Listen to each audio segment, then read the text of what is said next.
أعوذ بالله من الشيطان الرجيم بسم الله الرحمن الرحيم ألم تر إلى الذين يزعمون أنهم آمنوا بما أنزل إليك وما أنزل من قبلك يريدون أن يتحاكموا إلى الطاغوت۔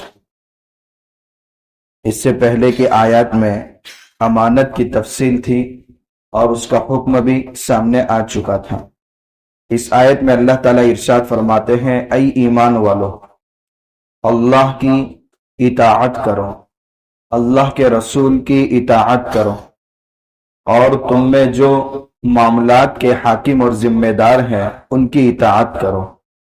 پھر اگر کسی مسئلے میں آپس میں اختلاف ہو جائے تو اس کو لوٹاؤ اللہ یعنی قرآن کی طرف اور رسول صلی اللہ علیہ وسلم کی طرف، اگر تم اللہ پر اور آخرت کے دین پر ایمان رکھتے ہو۔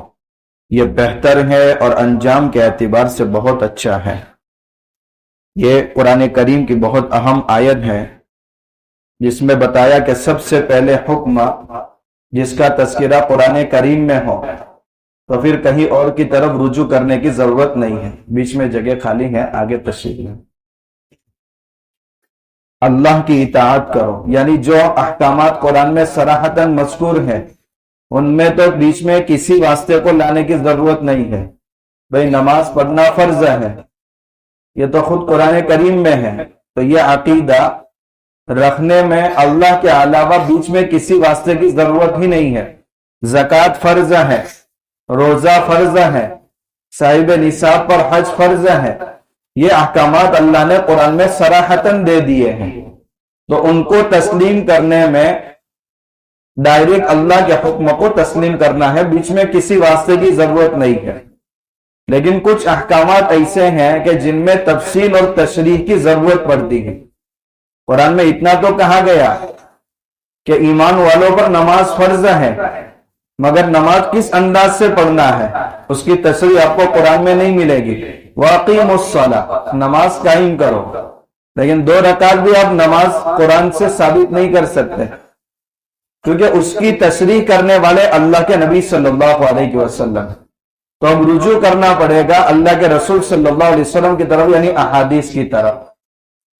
حالانکہ ساری احادیث بھی اللہ کا ہی حکم ہے، وہ بھی قرآن کی طرح وحی ہے، اور اس وحی کی تلاوت ہوتی ہے، احادیث کی تلاوت نہیں ہوتی۔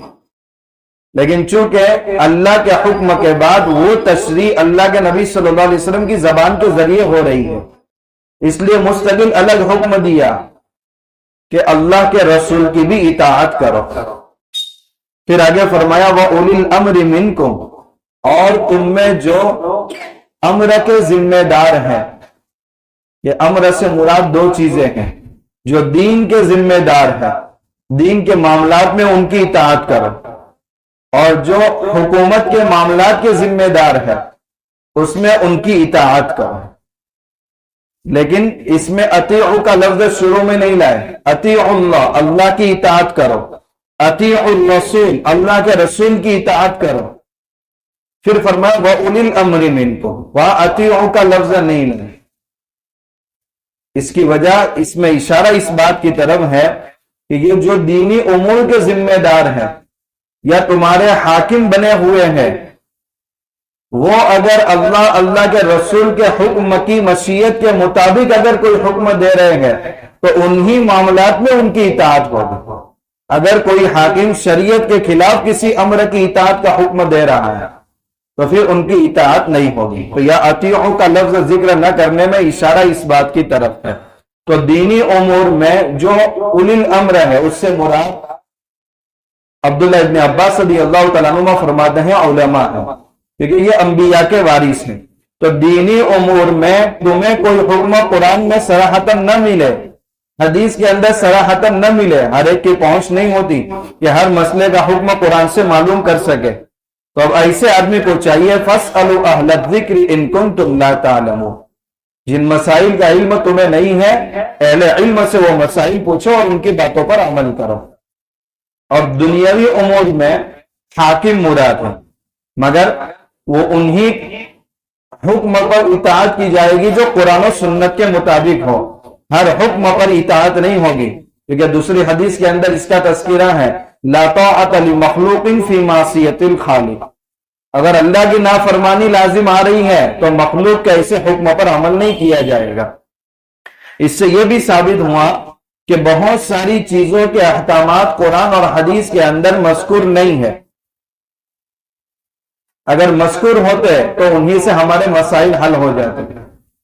تو اب ان کے مشابہ جن چیزوں کا تذکرہ قرآن و سنت کے اندر ہے ان چیزوں پر قیاس کیا جائے گا۔ تو قرآن، سنت اور قیاس، اس کا ثبوت بھی اس آیت سے ہو گیا۔ ہمارے یہاں دلائل اربعہ یہ مشہور ہے، یعنی احکامات کی 4 دلیلیں ہیں، قرآن، سنت، اجماع اور قیاس۔ قیاس کا مطلب یہ ہے کہ ایک چیز جو اس زمانے میں پیش آئی اور اس کا تذکرہ صراحتاً قرآن اور حدیث کے اندر نہیں مل رہا ہے، تو اس کے مشابہ جو چیزیں قرآن اور حدیث کے اندر مذکور ہیں اس چیز کو ان کے اوپر قیاس کیا جائے گا۔ اس کی مثال ایسی ہے، بھینس کا گوشت کھا سکتے ہیں یا نہیں کھا سکتے، یہ بہت موٹی مثال ہے بھینس جیسی، تاکہ ہر ایک کو سمجھ میں آ جائے۔ اب بھینس کے لیے عربی میں آپ لفظ تلاش کریں گے تو ڈکشنری میں جاموسن کا لفظ ملے گا، عربی میں جاموسن بھینس کو کہتے ہیں، مگر یہ جاموس کا لفظ قرآن کے 30 پاروں میں کہیں بھی نہیں ملے گا، اور شیعوں کے نزدیک قرآن کے 40 پارے ہیں جن میں سے 10 بکری کھا گئی ہیں، ان 40 میں بھی اس کا تذکرہ نہیں ملے گا، اور احادیث میں بھی جاموس کا تذکرہ نہیں ہے۔ اب بھینس کا گوشت، بھینس کا دودھ یہ کیسے حلال کریں گے؟ اب قرآن کریم میں ایک جانور ایسا ہے جس کی ظاہری صورت پوری بھینس جیسی ہے، اور بنی اسرائیل کا جو مشہور واقعہ ہے اس میں اس کا تذکرہ ہے، ان اللہ یأمرکم ان تذبحوا بقرہ، اللہ تمہیں حکم دے رہا ہے کہ گائے کو ذبح کرو۔ اب یہ گائے سے بھینس کا مسئلہ بھی حل ہو گیا کہ دونوں کی ظاہری صورت بھی ایک ہے، جیسے گائے کا تذکرہ قرآن کے اندر ہے کہ اس کو کھا سکتے ہیں، ٹھیک اسی طریقے سے گائے کے جو اعضاء حلال ہے، اس کی جو چیزیں حلال ہے، بھینس کی بھی وہی چیزیں حلال رہے گی۔ تو اب بھینس کا مسئلہ ایسا اٹک گیا تھا کہ اس کا صراحتاً حکم نہیں مل رہا، تو اب اس کو قیاس کے ذریعے اس مسئلے کو حل کیا، مگر یہ ہر کوئی حل نہیں کر سکتا، یہ کام مجتہد کا ہے۔ آج بہت سارے جاہل مجتہد بنے بیٹھے ہیں اور ایسے ایسے مسائل بیان کر رہے ہیں کہ خود ان کی عقلیں حرام ہیں، ان کی عقلیں حیران ہیں۔ یہ قرآن اور سنت کوئی کھلواڑ نہیں ہے، کوئی کھیل نہیں ہے، اس کے لیے کتنے سال اس کے پیچھے کھپانا پڑ رہا ہے۔ ایک عرصہ پہلے مشہور یہ تھا کہ اس زمانے میں حضرت مفتی سعید احمد صاحب پالن پوری مجتہد جیسے ہیں، وہ بھی مجتہد جیسے، حالانکہ ان کو ہر فن پر اللہ نے مہارت حاصل کی تھی۔ بڑے بڑے علماء چاہے بنگلہ دیش کے ہوں کہ پڑوسی ملک کے ہوں، بلکہ عرب کے لوگ حدیث کی سند حاصل کرنے کے لیے آتے تھے۔ عصر کے بعد ہمارا پابندی سے جانا ہوتا تھا، 2 سال الحمدللہ اللہ نے خدمت کا موقع دیا دیوبند میں، تو عرب عالم کو گھر میں مائک لے کر چارپائی پر بٹھاتے تھے، اور بخاری شریف کی پہلی حدیث انما الاعمال بالنیات کی عربی میں تشریح پوچھتے تھے، پھر پوری تشریح پورے مجمع کے سامنے جب عرب عربی میں بیان کرتے تھے، اس کے بعد پھر اپنی سند ان کو دیتے تھے۔ تو عرب لوگوں کے لیے بھی ان کی سند حاصل کرنا مشکل تھا۔ ان کے بارے میں یہ مشہور تھا کہ یہ مجتہد جیسے ہیں، حالانکہ پورے قرآن کی تفسیر لکھی، بخاری شریف کی 8 جلدوں میں شرح بھی لکھی، ترمذی شریف کے 8 جلدوں میں شرح بھی لکھی، حجت اللہ البالغہ، جس میں حضرت شاہ ولی اللہ محدث دہلوی رحمت اللہ علیہ نے شریعت کے ہر حکم کو عقل کے مطابق اس کو ثابت کیا۔ اب اس کتاب کو سمجھنا اس دور میں بہت مشکل تھا، اس کی کوئی شرح ایسی نہیں تھی، تو حضرت نے لکھی حجت اللہ البالغہ کی شرح رحمت اللہ الواسعہ، ایک سیشن کے تقریباً 1000 صفحات ہے، اور 5 جلدوں کے اندر وہ آئی ہے کتاب رحمت اللہ الواسعہ۔ تو ان کے بارے میں یہ مشہور تھا کہ وہ مجتہد جیسے ہیں۔ اب آج کل کے جو جاہل مجتہد بنے پھرتے ہیں ان کو کیسے مجتہد کہیں گے؟ اس لیے قرآن نے حکم دیا اس میں اپنی عقل مت لڑاؤ بلکہ رجوع کرو۔ پھر آگے فرمایا فَإِن تَنَازَعْتُمْ فِي شَيْءٍ، کسی مسئلے کے اندر اختلاف ہو جائے، اب کیا کرنا ہے؟ تو سب سے پہلے اللہ کے پاس جاؤ۔ تو اللہ کے پاس جانے کا مطلب یہ ہے کہ قرآن کی طرف رجوع کرو۔ اگر قرآن کے اندر اس حکم کی کوئی وضاحت نہ صراحتاً نہ اشارتاً مل رہی ہے تو اللہ کے رسول صلی اللہ علیہ وسلم کی احادیث کی طرف رجوع کرو۔ اگر حدیث کے اندر اشارتاً بھی حکم مل جاتا ہے، اب اختلاف ختم، دونوں جماعتوں کو اسی پر عمل کرنا ہے۔ ان کنتم تؤمنون باللہ والیوم الآخر، اگر تم اللہ پر اور آخرت کے دین پر ایمان رکھتے ہو، ذالک خیر، اسی میں تمہارے لیے بہتری ہے اور انجام بھی اچھا ہوگا کہ تم خطرناک اختلاف سے بچ جاؤ گے۔ اب اس کو ایک مثال کے ذریعے سمجھایا کہ ایک منافق اور یہودی کے درمیان اختلاف ہو گیا۔ یہ منافق کا نام تھا بشر، یہ منافقین یہودیوں میں سے ہی بنتے تھے، بظاہر اسلام قبول کرتے تھے لیکن دل میں کفر چھپا ہوا رہتا تھا۔ تو بشرا اور ایک یہودی کے درمیان اختلاف ہو گیا۔ اب منافق سمجھتا تھا کہ اللہ کے نبی صلی اللہ علیہ وسلم کے پاس جائیں گے تو بالکل بے لاگ حق کے ساتھ، انصاف کے ساتھ فیصلہ ہوگا، اس لیے اس نے یہودی سے کہا کہ یہودیوں کے سردار کعب ابن اشرف کے پاس جائیں گے، لیکن یہودی بجائے اس کے کہ اپنے سردار کے پاس جائے، اس نے کہا نہیں حضور کے پاس جائیں گے۔ وہ بھی جانتا تھا کہ ہمارا سردار رشوت لے کر کے جو رشوت دے رہا ہے اس کے حق میں فیصلہ کر لیتا تھا۔ ایک لطیفہ یاد آ گیا، ساس اور بہو کے درمیان اختلاف ہو گیا۔ اختلاف اس بات میں ہوا کہ میرے بیٹے کا انتقال ہو گیا تو اب بیٹے کی ساری ملکیت میرے حصے میں آ جائے، اور بہو یہ چاہ رہی تھی کہ میں تو بیوی ہوں تو شوہر کے مال کی حصے کی داری میری بھی ہے۔ تو ایک ایسے آدمی کو تلاش کیا کہ جو رشوت دے کر کے فیصلہ کرتا تھا۔ بہو فوراً اس کے پاس چلی گئی اور جا کر کے ہدیہ تحفہ دیا، پھر اس کے بعد دوسرے دن جھگڑا لے کر کے گئے۔ ظاہر سی بات ہے اب وہ عورت پیٹ میں گھس چکی تھی، اب فیصلہ اس کے مطابق کرنا ہی تھا۔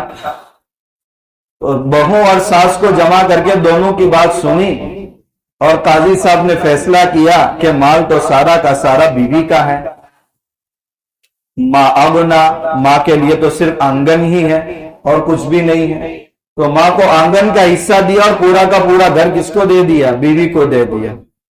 اب ماں کو بھی پتہ چلا کہ مسائل ویسے ہی حل ہوتے ہیں، تو ماں نے دگنا تحفہ دیا قاضی صاحب کو۔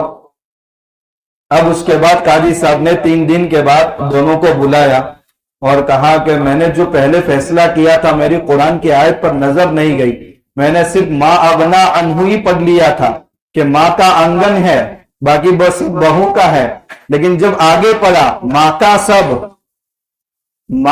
کو پڑھ رہے ہیں، ماں کا سب، اب اس آیت سے تو یہ معلوم ہو رہا ہے کہ ماں کا سب ہے، بیوی کا کچھ نہیں ہے، تو ان کے حق میں فیصلہ ہوگا۔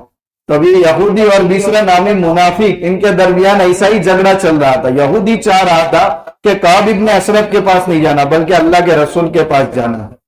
دونوں گئے، یہودی حق پر تھا، اللہ کے نبی صلی اللہ علیہ وسلم نے اس کے حق میں فیصلہ کر دیا۔ تو اب منافق نے کہا ارے ذرا حضرت عمر کے پاس جائیں گے، مجھے یہ فیصلہ تسلیم نہیں ہے۔ تو یہ دونوں حضرت عمر رضی اللہ تعالیٰ عنہ کے پاس گئے۔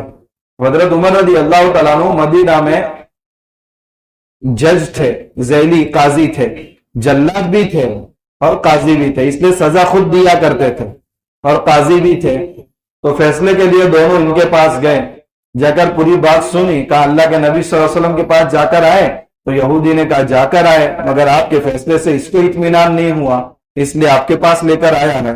تو حضرت عمر رضی اللہ تعالیٰ عنہ نے اس کی گردن مار دی۔ پھر اب جتنے منافق تھے وہ سب کے سب باہر آئے اور آ کر کے اللہ کے نبی صلی اللہ علیہ وسلم سے کہنے لگے کہ آپ کے فیصلے کے بعد حضرت عمر رضی اللہ تعالیٰ عنہ کے پاس فیصلہ جو ہم لے گئے اس کی وضاحت یہی ہے کہ ہم اچھائی چاہتے تھے کہ دونوں کے درمیان کوئی اختلاف باقی نہ رہے بلکہ دونوں میل ملاپ کے ساتھ رہے۔ اس لیے حضرت عمر رضی اللہ تعالیٰ عنہ نے جو منافق بظاہر مسلمان ہے ایک کا خون کیا ہے، لہذا حضرت عمر رضی اللہ تعالیٰ عنہ کو بھی نعوذ باللہ قصاصاً قتل کر دیا جائے۔ قرآن کریم کی اس وقت آیت اتری ہے کہ اس کے دل میں کفر چھپا ہوا ہے اور کافر کا قتل کیا ہے، کسی مسلمان کا تو قتل نہیں کیا ہے۔ یہ آیت اترنے کے بعد حضرت عمر رضی اللہ تعالیٰ عنہ کو فاروق کا لقب ملا ہے کہ آپ نے حق اور باطل کے درمیان فیصلہ آپ کی تلوار نے کیا ہے۔ وہ آگے آیت آئی انشاءاللہ اس کی تشریح کریں. سبحان اللہ.